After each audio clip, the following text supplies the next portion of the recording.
Brum brum brum, nandito na naman si Macho Brum Brum. Ha ha ha! Hay mama, ha ha ha! Mga kabrum brum, may nakita na naman tayong tutulog sa tabi ng kalsada mga kabrum brum. Bigyan naman natin ito ng pagkain, let's go! Punta tayo sa Jollibee mga kabrum brum para bumili ng pagkain para ibigay doon sa natutulog sa tabi ng kalsada.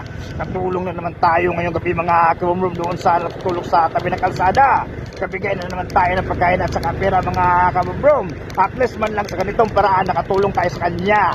Let's go mga kabrum, bibili na tayo ng pagkain. Let's go!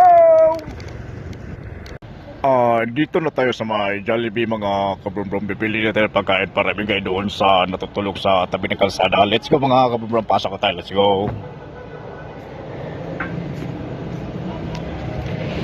Dito na tayo mga kabrum-brum, bibili na tayo ng pagkain, let's go. Ito na mga kabrum-brum, nakabili na tayo ng pagkain sa Jollibee at may 1,000 pesos na pera. Ibigay na natin to kay kuya na natutulog sa tabi ng kalsada. Let's go!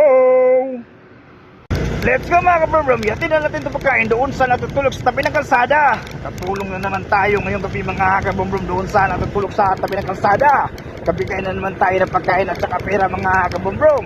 At least man lang sa ganitong paraan nakatulong na naman tayo. At may napasaya na naman tayo ngayong gabi mga kabrum-brum. Sa ganitong paraan nakatulong tayo, nakabigay tayo ng pagkain mga kabrum-brum. Let's go mga kabrum-brum, yatin na natin itong pagkain. Let's go! Nandun si kuya mga kabrum-brum, lapitan natin para ibigay itong pagkain Jollibee at saka 1,000 pesos na pera, let's go. Dito siya mga kabrum-brum.